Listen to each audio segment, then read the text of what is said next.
right, so we begin our study through the book of Genesis. So we're in chapter 1, and before we start reading, I just want to point out a few things that I want to do going through the study and through the book of Genesis. Is one, I want to go verse by verse through each chapter because I want to make sure we're all familiar with the stories of Genesis. A lot of great stories in the book of Genesis, but then also, as we look at these stories, I think it's good to make personal application in our own life, which is one of the main reasons God gave us these stories.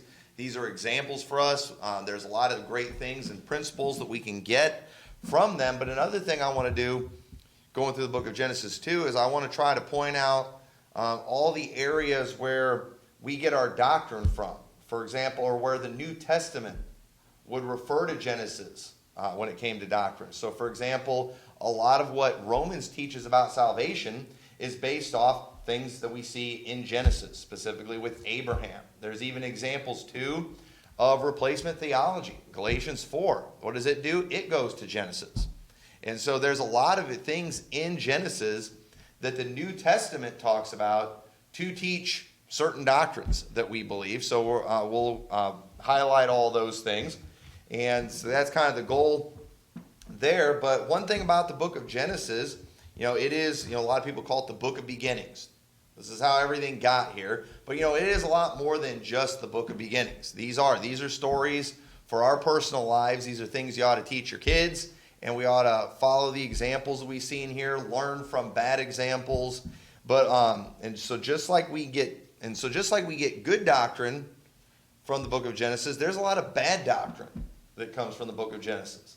In fact, and I'm just, I hate to just stereotype and just, throw out these like blanket claims that just apply to everybody. I'm sure there's exceptions out there. But your typical prophecy preacher, obviously he's going to spend a lot of time in the book of Revelation. But you know what their second favorite book is they like to preach in all the time? The book of Genesis. Okay? Now, why is it that, you're just money-grabbing, nut job preachers are always fascinated with Revelation and the book of Genesis? Now, Revelation is pretty easy because, it's about future events, end times. We're all interested in that, aren't we? But we also like it too because it kind of looks like a sci-fi disaster movie, doesn't it? All right. How many of you, all right, go ahead, take your halos off. How many of you, maybe this is just me, but you like the disaster movies and things because it's always made me think of the tribulation and stuff. All right, am I the only one that thinks that way? All right, I don't care what it is. Any disaster movie you watch, that's kind of my thinking. Man, that's probably what's going to be like in the tribulation. So, I think we're probably even more interested in that probably than even the world is. But then the book of Genesis, though, now why do we like it? I'll tell you one of the reasons we like it is because it is interesting, but we've also had a lot of sci-fi weird junk shoved down our throats when it comes to the book of Genesis. And folks, that's just wrong, all right? And as we go through the book of Genesis, I'm going to address some of these things, and I'm going to show how out of line it is to teach some of the things that are being taught from the book of Genesis, especially when it comes to the Nephilim and things like that. And you say, why do people do that? I'll tell you why. Because the first 10 chapters in Genesis cover 2,000 years. Now, you can only give so much detail when you're trying to tell about 2,000 years of history in 10 chapters, making it very easy for us to just insert whatever we want. And folks, the things that people are inserting are ridiculous. And we're going to see an example right here in the very beginning. And most of the people that do this are dispensationalists, okay? And once again, if you are a preacher who does not have the power of God in your life, and you're preaching to a bunch of carnal people, talk about sci-fi disaster stuff, and talk about sci-fi, Lord of the Rings, Chronicles of Narnia, trash like that from the book of Genesis. And that's why they all specialize in these things. Brian Sharp, I had Brian Sharp's whole cassette set of the book, verse by verse of the book of Revelation, but I never got his one on Genesis. I always wanted to, but I never could afford it. It was like $50. And I can only imagine, and I know he taught some really goofy stuff with Nephilim and everything, but I mean, all the prophecy guys specialize in these two books. And you know why? It's because they're circus clowns. They're entertainers, and they go from church to church teaching the entertaining stuff, and half of it's trash. So I just need to get that off my chest, because we're going to debunk some of that right here in the very beginning, because people get, the devil, if he's going to attack the Bible, he might as well start right in the very beginning. And he's used guys like C.I. Scofield. And if you get the Scofield Bible, Scofield inserts his trash. He inserts his false doctrine right in between verse 1 and verse 2. I mean, right away, he doesn't waste any time. All right, let me start filling your head with dispensational nonsense. So it says in Genesis 1:1, in the beginning, God created the heaven and the earth was without form and void, and darkness was upon the face of the deep, and the Spirit of God moved upon the face of the waters. Anybody see the gap in there? All right? And if you have a Scofield Bible, right in between verse 1 and 2, you'll have, I forgot what it says. I think it says a gap theory or something right there. And, okay, now, first off, let me say that it is not damnable heresy necessarily to say that there is a gap between verse 1 and verse 2 of this unknown amount of time.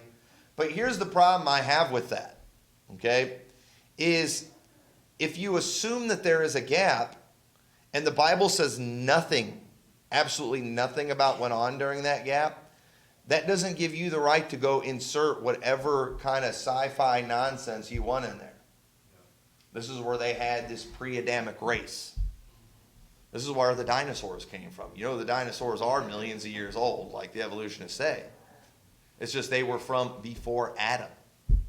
There was this race of angelic type beings that sinned. They're the ones that built the pyramids and built Stonehenge, and we can go on all these things that man can't explain. Science just can't figure out how'd they get those stones there in South America so close together you can't even slide a paper in between them. We can't do that type of thing today.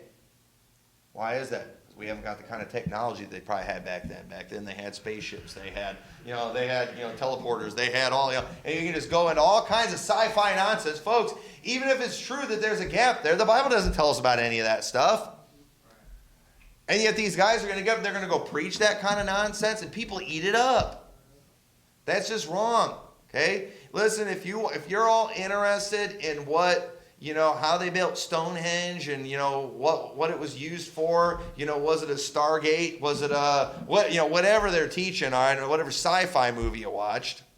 Okay? Then go to the History Channel for that. Don't go to the Bible for these things. Go to the go subscribe to the Sci-Fi Channel on your cable package and go watch it. And don't bring that junk into church. That's just absolute garbage. So, folks, I personally do not believe in the gap theory, or as the Rukminites call it, the gap fact. The gap fact. And I'm not going to take the time to go into all the scriptures they use to teach the gap fact, but it's just trash.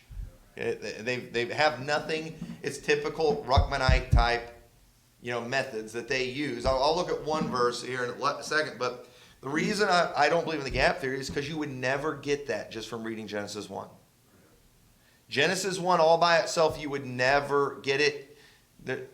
You have to insert that. Somebody has to tell you about it. You'd never get that. But then second of all, I think Exodus chapter 20 verse 11 is pretty clear. I think Exodus chapter 20 verse 11 is trying to, spell out something pretty simple. And it says, for in 6 days the Lord made heaven and earth, the sea, and all that in them is, and rested the seventh day. Wherefore the Lord blessed the Sabbath day and hallowed it. So God made the earth, and in the beginning God created the heaven and the earth. And on that first day, the earth was without form. Darkness was upon the face of the deep. The Spirit of God moved upon the face of the waters. Okay? So all these things here that are mentioned in Exodus chapter 20, we all see there right there in the beginning, and it says he did it all in 6 days. So why can't we just take the Bible for what it says? Yeah. Well, how are we going to make a sci-fi movie out of that? Forget your sci-fi movies, okay? Go to your Star Trek convention and dress up like a Klingon or something. Keep that trash out of the church. Okay? I get why people are into some of that stuff. It's entertaining. All right? Star Wars. That's entertaining. but it doesn't fit in the Bible. And I almost posted a clip of it a while back, and I didn't. I thought, I should probably talk to the guy first. I should give him a chance. He's not a well-known guy. I just came across, I watch random live streams all the time of services. And I'm watching this guy. I have no idea who he is. He's got to be a Rukminite. And he's teaching how there's battles going on in space with principalities. You guys remember Templeton from Charlotte's Web? All right, he sounds exactly like that guy when he talks. And it was just like, are you kidding me? And he's like, he's fighting, we got the first heaven, the sky, and the second heaven, that's, outer space, and the third heaven's where God dwells. Well, where is it where all these principalities are fighting? In the second heaven, in outer space. And he's like, it's pretty scary stuff, isn't it? I'm just thinking, wow. That's passing as preaching today. And it blows my mind. Random live stream, fundamental King James Baptist Church, and I'm just like, what is happening in Baptist churches? This guy, it's like, is Star Wars now real too? Maybe that's just like symbolic of what's going on with the demons and the angels out there. You got the light side fighting the dark side. They just added lightsabers and things. Folks, it's ridiculous. All right, no wonder churches are going downhill. No wonder things are a mess like they are. But another reason I don't believe in the gap theory too, it's based off of dispensational, retarded cross-references. Okay, now turn over to Jeremiah 4:23. And I bring this up too because, and I'm spending some time on this because I want to teach you some things about studying the Bible that's really important, all right? So you don't make these kind of dumb mistakes. Okay, now Rukminites in all dispensations, they love talking about their cross-references, okay? And there is such a thing as cross-references in the Bible where you can go to one place in the Bible and you can go and find another place in the Bible where it's talking about the same thing. Cross-references are real. But in the Rukminite world, they tie things together just because the same words are used. They're not talking about the same thing at all. But because the same word is used, they declare it a cross-reference. And so they'll be reading about one subject over here that's really vague, and they'll go somewhere else in the Bible where it's talking about something completely unrelated, but then they'll call it a cross-reference because it's using the same word. And then they go and they mesh these things together and just create weird doctrine from it. That's exactly what they do with Abraham's bosom. When they're teaching the stupidity on that. They use weird cross-references. They never look at the context of passages. And I'm not going to go into everything that Jeremiah 4 here is talking about, but look what it says in verse 23.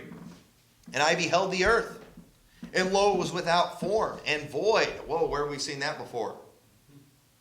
In the beginning, God created the earth, heaven and the earth. It was without form and void, cross-reference. All right? And the heavens, and they had no light.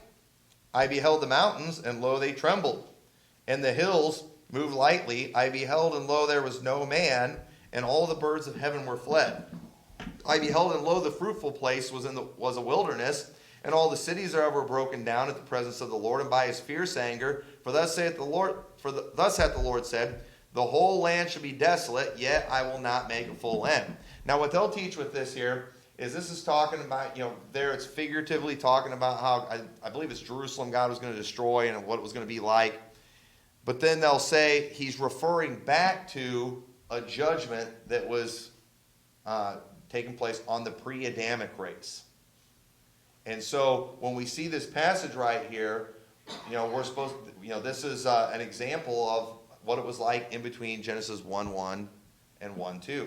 Because the earth was without form and void. And they'll just go back to that. Once again, you read all of Jeremiah, there's absolutely no evidence of that at all.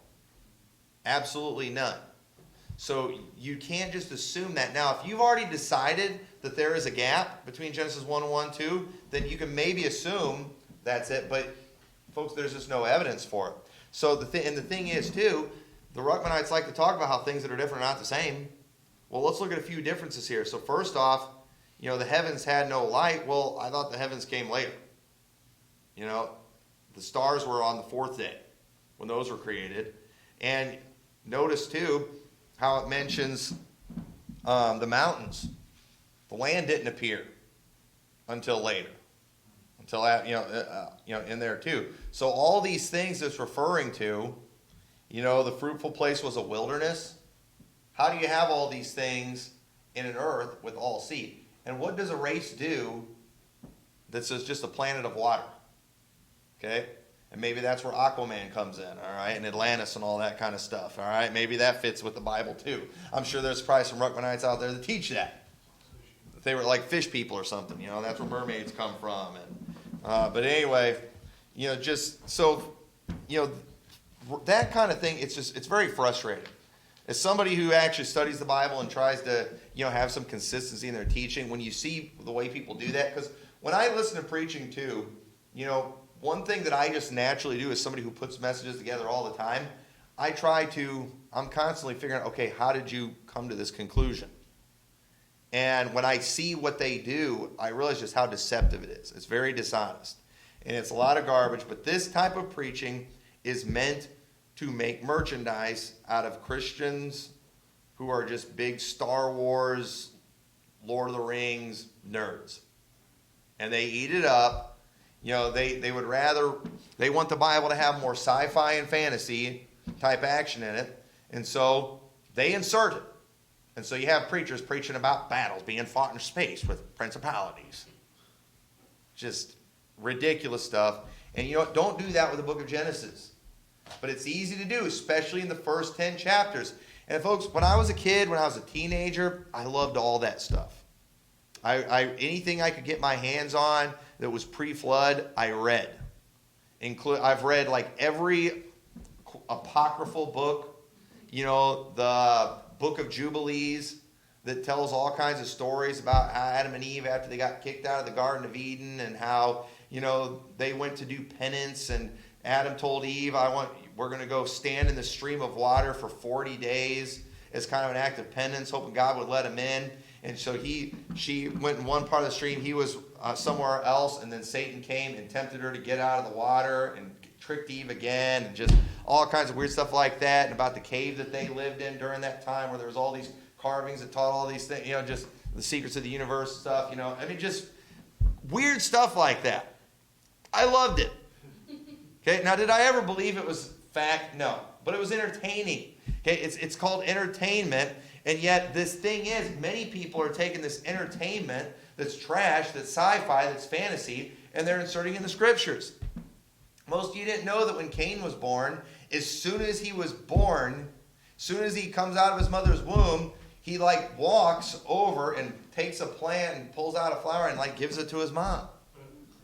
Noah, when he was born, was this special child that literally was white. He had white hair and was glowing. And when Noah's dad, Lamech, saw him, he got scared, thinking his wife had been unfaithful to him and that he was a Nephilim, because those were walking around during that time. And he had to go get his dad, Methuselah, to come. And Methuselah comes and tells him how, no, he's just a very special child. Stuff. That's the kind of stuff you can read. Okay, I forgot I don't know if that was the Book of Jubilees. I forgot which one that is. I read a bunch of them. So where did that stuff come from? I'll tell you where it came from. It came from a bunch of Jewish scribes that just made up stories.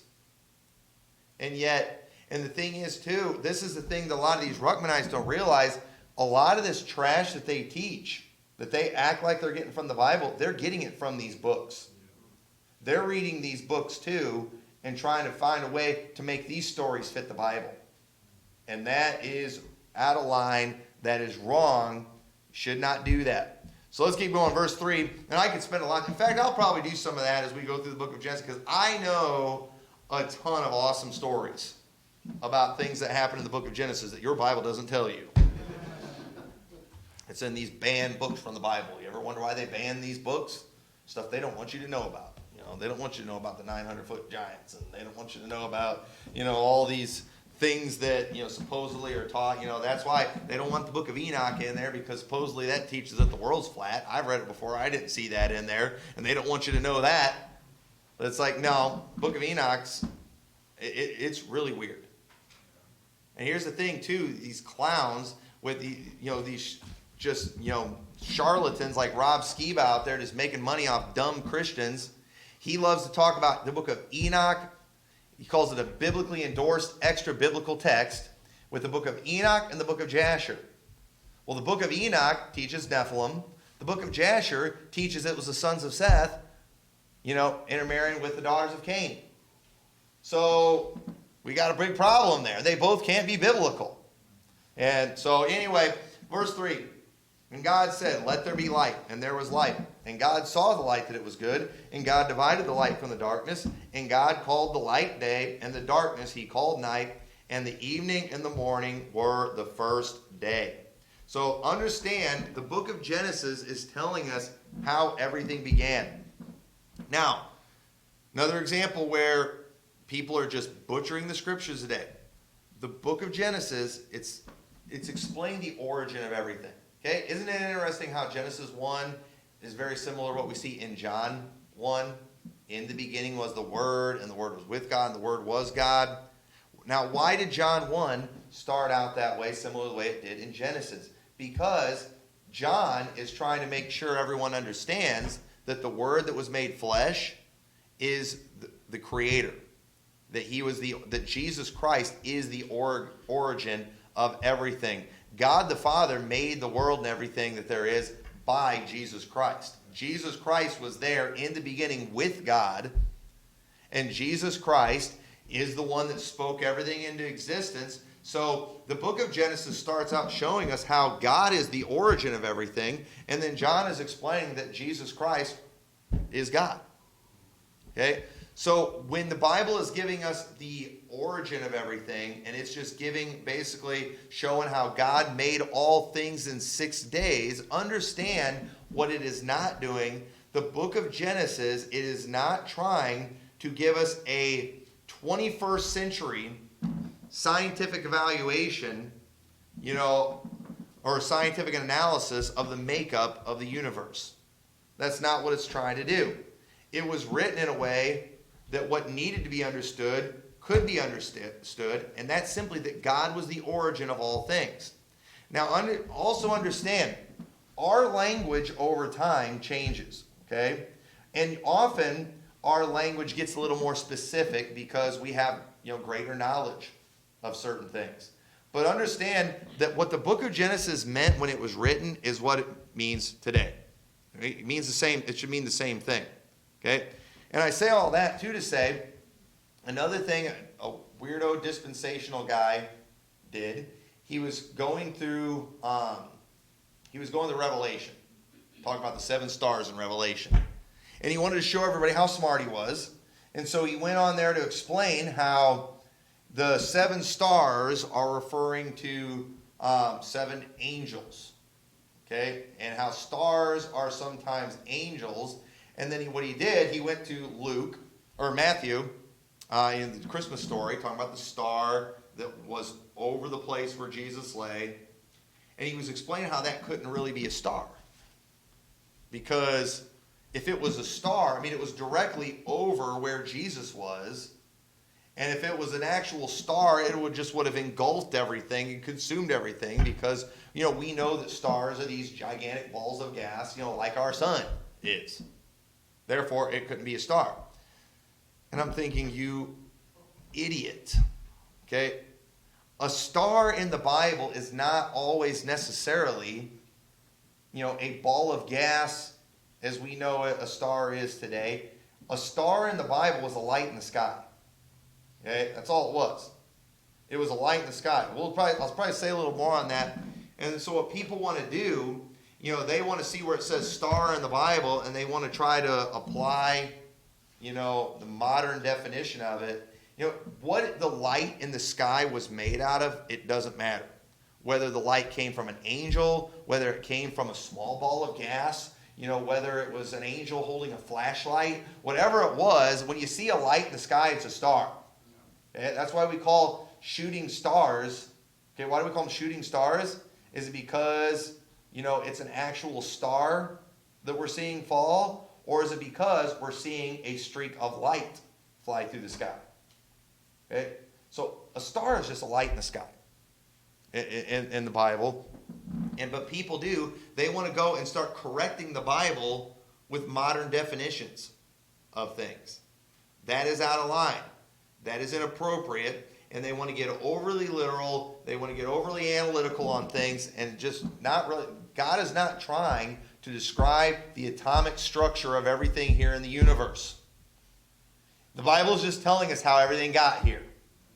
That's all it's trying to do. And God spoke everything into existence. God said, let there be light, and there was light. The evening and the morning were the first day. Hey, look at what it says in Colossians 1:16. You don't have to turn over there, but in Colossians 1:16, it says, for by him, talking about Jesus, were all things created that are in heaven and in the earth, visible and invisible, whether they be thrones or dominions or principalities or powers. All things were created by him and for him, and he is before all things, and by him all things consist. So Genesis 1 is just showing everything is here because of God. God is why everything is here, and the Bible does not necessarily owe us an explanation of just the elemental breakdown of everything in creation. The Bible doesn't owe us, it doesn't have its own periodic table of the elements in there to describe every little thing. And we don't need to go get overly analytical based on today's modern definitions of things. Let's just read it for what it's trying to teach us, and it's just trying to teach us everything got here by God. Don't go reading into the text. Don't go adding things to it. That is out of line. And so one of the things people like to bring up too, it's like, well, there's light and there's dark, but there's no sun yet. The sun doesn't come to the fourth day. The sun, moon, and stars don't come to the fourth day. What's that all about? And then they'll try to use that to prove that the sun is not the actual source of light on the earth. Okay? You say, well, what do we do with that? Well, we see that God is light. I personally think the first day, he was the source of light on the earth. The Spirit of God moved upon the face of the waters. I think he took a trip around the planet after he made it. I mean, that's pretty much what it says happened. And so I personally think that on that first day, God himself was the source of light. It says in Revelation 21:23, talking about New Jerusalem, and the city had no need of the sun, neither of the moon to shine in it, for the glory of God did lighten it, and the Lamb is the light thereof.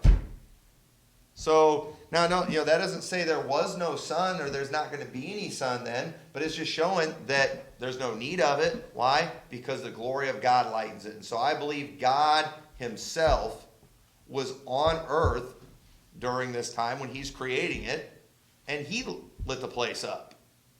And I don't think that's a stretch at all. I think it makes sense. If God's going to show up, he's going to light things up. So God was the source of light on the first day. And the evolutionists like to bring that up too. They like to bring things like that up, but I don't think that's a problem at all. I think God was the source of light. So this doesn't prove that light comes from something other than the sun. Don't read that in the scriptures. Don't add that in, because we do know that God is the source of light, and he literally lit it up. So verse 6 says, and God said, let there be a firmament in the midst of the waters, and let it divide the waters from the waters. And God made the firmament, and divided the waters which were under the firmament from the waters which were above the firmament, and it was so. And God called the firmament heaven, and the evening and the morning were the second day. Now, this is another thing people like to debate, and I'm not a scientific guy at all. I don't know that much on these things, and I don't want to read into the scriptures.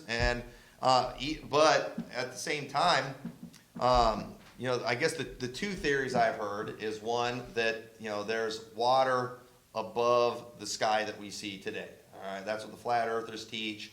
Obviously, I don't subscribe to that. But there's a third theory too. All right, the third theory is the Rukmini theory, and that there is a water that's below the planet, and that there is a water that is above the planet, that's in between, and then there's heaven that's above that water. Sluter shared basically a diagram of this, and that's where Leviathan swims. Yes. Leviathan swims in the water that is above our planet and below heaven. Now, once again, where these people pull this stuff, I have no idea. And then this Peacock guy, his last name's Peacock, Rukmini pastor, he teaches that the universe is triangle shaped and that it used to be filled with water. And then God separated them, and I just, you hear this kind of stuff, and you just wonder, Lord, why have you not just torched this planet? Lord, just crazy. So I guess there's those two theories. The other theory too, is what they call, the canopy of water that was above the earth, because we do know that during those first years before the flood, it never rained on the earth. So some people say that that's how people were able to live over 900 years. They had that protection from the UV rays from the sun. Obviously, things were very different on the planet before the flood. There's no doubt about that. It never rained, and people lived over 900 years. Now, that right there is another reason, too, people like to just go crazy with the sci-fi stuff. All right. Now, I do believe they lived over 900 years. But that doesn't mean all this other wacky stuff is true. But things definitely were different on the planet during that time. And then they teach that, when the flood came, that was basically the canopy of water going away, collapsing, coming down on the earth. And then, now it rains. Now we get, the sun, messes things up. And so we don't live as long. Change the atmospheric conditions. I'm not a scientist. I don't understand all that stuff. Obviously, if you're going to ask me which theory I would pick, I'll pick that one. All right, that one seems to make more sense. And either way, that doesn't prove. Okay, and once again, I'm not flat Earth, but folks, the round earthers are just as bad sometimes interpreting the scriptures as the flat earthers. Okay, I understand. We want it to be round, but that doesn't mean we get to go take passages in the Bible that have nothing to do with the shape of the earth and then make it round. Okay? And you know what? Flat earthers can't do it either. Okay? And both sides are looking like idiots, going ultra literal on things where they shouldn't be. Sometimes you just have to admit, the Bible just sometimes doesn't talk about some stuff. There's just some things that the Bible really doesn't say a whole lot about. And you just need to, but everybody wants to use the Bible to prove their point, whether it's, fights in space going on, whether it's, a Adamic race of people, where they had orcs and elves and, things like, whatever it is, don't do that. That is wrong, and you make the Bible look stupid. Don't do that. That is completely inappropriate and completely out of line. Sometimes you just have to say, you know what? The Bible doesn't explain how they lived so long back then. And so you know what you do? You can speculate. But your speculation cannot become sound doctrine in your mind. When you do that, you're out of line and you're dishonest with the scriptures. So, but if you ask my guess on what that's talking about, I think it's the canopy of water. Why are you so sure about that? Because I grew up listening to Kent Hovind. That was what he taught. And thinks the ice meteor came and, hit the earth, knocked the planet on a tilt, and all that. But you have to go watch the Hovind theory. All right, that's an old one. But anyway, just a theory. Verse 9 said, and God said, let waters under the heaven be gathered together into one place, and let the dry land appear, and it was so. And God called the dry land earth, and the gathering together of the waters called he seas, and God saw that it was good. And God said, let the earth bring forth grass, the herb yielding seed, and the fruit tree yielding fruit after his kind, whose seed is in itself upon the earth. And it was so. And the earth brought forth grass, and herb yielding seed after his kind, and the tree yielding fruit, whose seed was in itself after his kind. And God saw that it was good, and the evening and the morning were the third day. Everything produces after its own kind. Oh, and also, did you know that all trees can be in 10 different categories, and there's 10 different types of trees? And that one tree of knowledge of good and evil, that one tree that they weren't supposed to have, that represented the tithe. And just a reminder, you should never touch the tithe. God condemned a whole race of people because Adam and Eve stole the tithe. All right, we're going to take another offering after church. I heard that straight from the mouth of Keith Gomez. It was the message where he said, it's like, you show me in the Bible where God ever killed people because of sexual sin. He said, I'll show you where he killed people because they stole the tithe. That's exactly what he said. And then he told that story. He had to have gotten that from a Rukmini. There's no way he came up with that. He stole that from a Rukmini, I guarantee it. But anyway, the Bible does not tell us that. And I don't even know if science tells us there's 10 kinds of trees. I don't know. I remember when I was in school learning about all the different types of trees. I think I flunked that test. But either way, the tree of the knowledge of good and evil doesn't represent the tithe. Right? If it did, the Bible would tell us that. But anyway, some preachers, they just really need your money. All right? I think he was raising money for that new foyer then. They spent like over $1 million on, so it was really important that they be scared to the point of, that they'll die if they don't give their tithe that day. But anyway, so another thing that's clear too from the scriptures, God created an earth obviously that was ready to sustain life. Okay, that's another thing too. And first off, the carbon dating is already proved to be a fraud with a lot of things. I mean, Mount St. Helens already is showing things that are millions of years old that literally happened 40 years ago.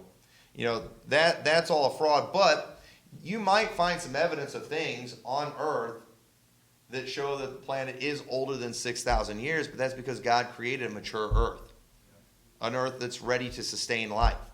When Adam was made, he wasn't a baby; he was a full-grown man. All these animals, they were full-grown animals. God created an Earth that was ready to sustain life, and the evolutionists, they've literally had to come up with a theory that credits billions of years of just all kinds of random acts and coincidences having to explain how everything got here. That's what you have to do, because they can't even answer the simple question, what came first, the chicken or the egg? No evolutionist can explain that.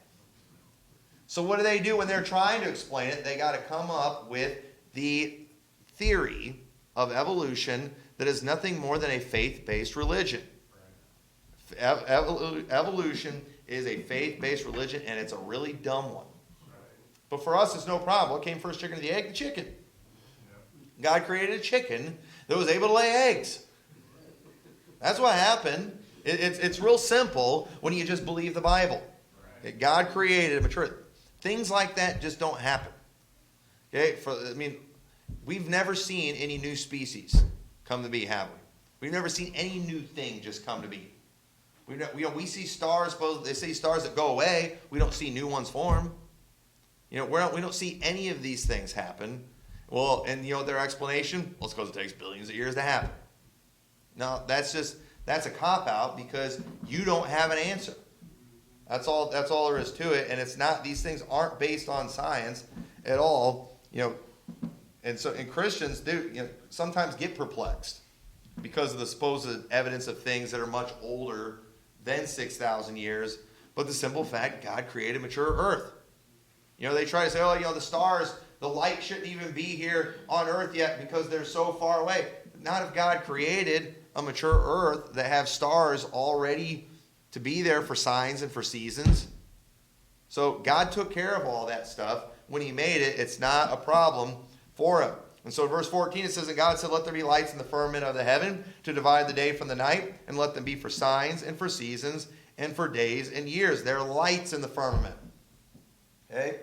They're lights. Now, the Bible does not categorize them the way that we do.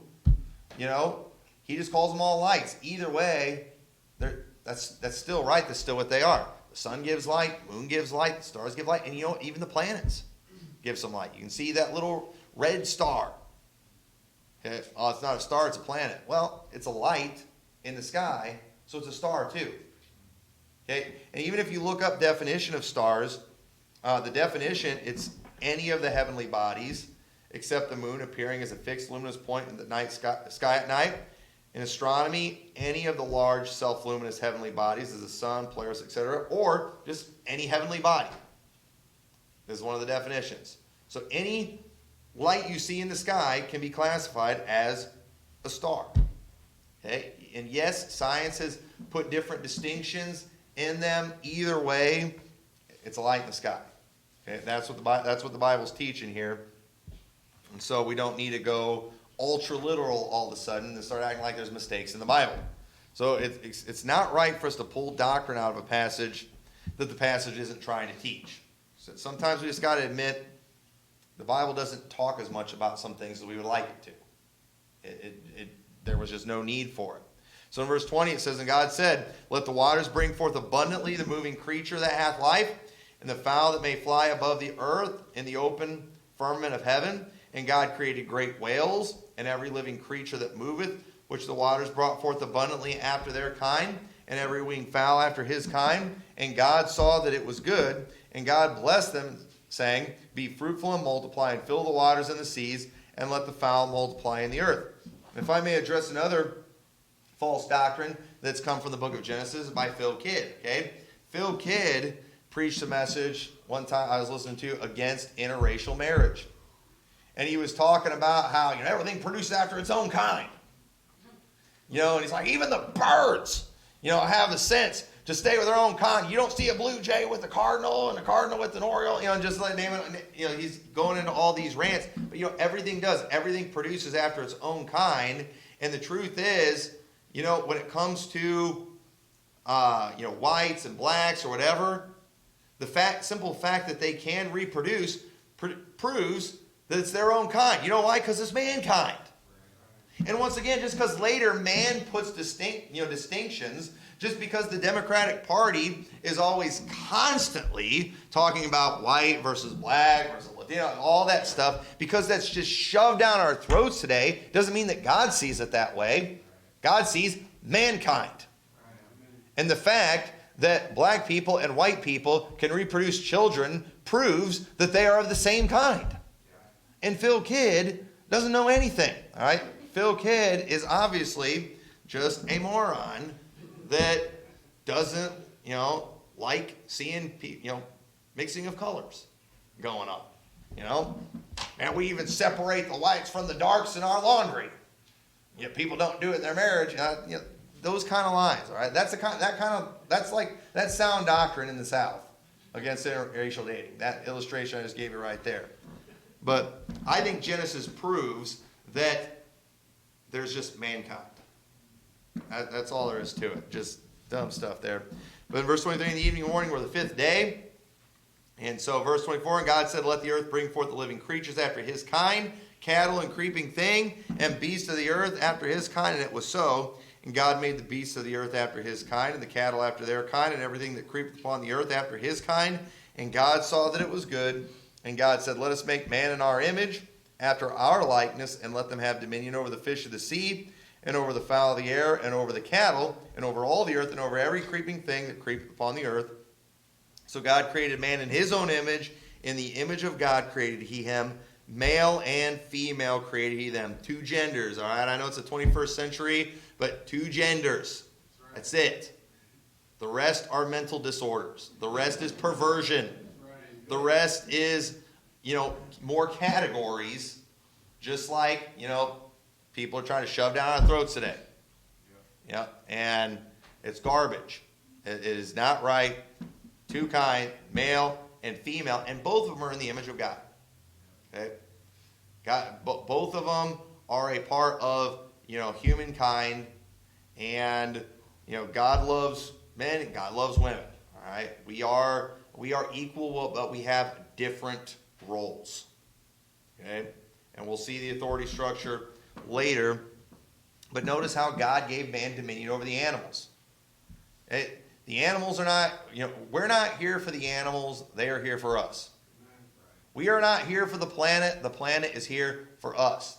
We are special. We are above animals. God breathed into the nostrils of man, and he became a living soul. God did not do that with the animals. God gave us dominion over them.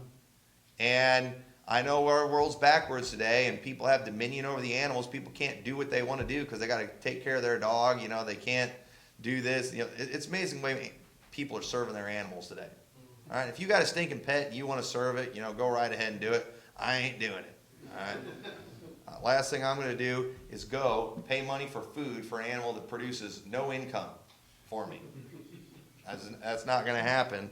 And we put a forever ban on pets in our household. Just because I've had enough, man. I got sick of those cats acting like they're better than me, and me paying food for them. They don't do hardly anything, and just be worthless. Man, I'm here to have dominion over them, and they don't listen to me. They don't come when I tell them to come, and so therefore they're out of the house. All right. Anyway, it's another subject for another day. If you want to do that, that's fine, but I'm going to have dominion, and you know what? I'm going to go out and hunt them. If you want to go out and hunt them, if you want to go out and shoot an animal and eat it, it's fine. If you want to raise an animal, you want to raise that animal just so you can later kill it and eat it, that's okay. You know, when I went out with Brother Menez and we went out and they went and tortured that poor pig and killed it, you know what? It's all right. That pig didn't want to die. And I felt pretty bad after they killed that pig. I was kind of traumatized. But I got over it and I ate it the next day. You better believe I ate it, and it was good. And I don't feel bad about it. I don't feel bad about it at all. That's why I'm here. So it was God's plan for man to fill the earth, and we have not done that. Okay, overpopulation isn't something we need to worry about. This planet's got plenty of room on it, and the command to replenish the earth is not proof that the earth has been filled before. Okay? Why did God tell Adam to replenish the earth? You know, how can you replenish something unless it's been plenished before? Yeah, why did he say that? I'll tell you why he said that, because this is a continual thing that we have to do. Okay, just like, you know, he was supposed to take care of the garden and dress it and keep it. That's something you have to continually do, because you can't just grow fruit and then boom, the job's done. No, because what happens? You eat it, and then you need more. And the truth is, Adam could not fill the earth by himself, and we can't. No single generation can do that, because people come, people go. This is just something we've got to constant. This is an ongoing thing. This is a command that God gave to mankind to fill this earth, and it's not something you just do. It's like, well, I replenished it, therefore we're all done now. Birth control for everyone. You know, sterilize everyone. We fulfilled that command to replenish the earth. No. This is an ongoing thing that we have to keep doing, because people are born, people die. That's why it says replenish the earth, not plenish the earth. This isn't just something we do once and we're done. You got to keep doing it. So, when God created this first generation of living creatures, he had no intention of creating another generation in the future. Okay? We don't see another creation later, do we? And isn't it interesting, too, that when God decided he was going to destroy the earth, that he had Noah build an ark to put all the animals in it? Why couldn't he just start all over? Because God never had any intention of just doing another creation later. God made that first generation, and it was their job to reproduce and to fill the earth. And then whenever came time to destroy the earth, God spared some so they can do it again, because God has no intention of doing another creation of beings. Okay? If everything dies out now, it's not coming back. It'll be done. So verse 29, God said, behold, I have given you every herb-bearing seed which is upon the face of all the earth, and every tree in the which is the fruit of tree-yielding seed. To you it shall be for meat. And every beast of the earth, and every fowl of the air, and everything that creepeth upon the earth, wherein there is life, I have given every green herb for meat, and it was so. Now here's another example showing definitions of the word change. Notice how he says these herbs, these things growing, are meat. Now, we don't call those things meat today, do we? But sometimes, back then, meat was just, what you eat. It was what you used to stay alive. And me, today, in this dispensation, I need meat to survive. And when I say I need some meat, I mean I need to eat an animal. Okay, that's what I say. But they didn't do that before the flood. They just had, and once again, things were different back then. But they had, they ate the fruit. They ate things that grew from the ground. And it was meat for them. And often you see that in the Bible. Today when we talk about meat, we're talking about an animal, aren't we? We're talking about flesh is what we're talking about. So sometimes definitions over time do change. It doesn't mean that there was like animal flesh growing on trees back then. And if you want to interpret the Bible like a Rukmini, if you want to interpret the Bible like a lot of people going ultra literal with the scriptures, especially in the book of Genesis, like some of the flat earth people, then we need to say that animal flesh was growing from trees. If we're going to go ultra literal, I hate that, folks. I hate these ultra literal people. I want to slap them. When I hear them try to interpret the Bible, it makes me sick. It's just showing this is where you're going to eat. This is how you're going to survive. It says in verse 31, and God saw everything that he made, and behold, it was very good. In the evening and the morning were the sixth day. So what God gave us and what God set us up with, it was all good. All the bad that is in the world today that people want to blame God for, they need to realize, no, the bad that is in this world today is not because of God, it is because of man's sin. Why would a loving God, create a world that has this? God didn't create a world that had all those things. God created a world, though, where he put man, and man brought all that into the world. Death came into the world by man. Everything God made was good. Oh, well, I don't like that. I think it's terrible. Well, you know what?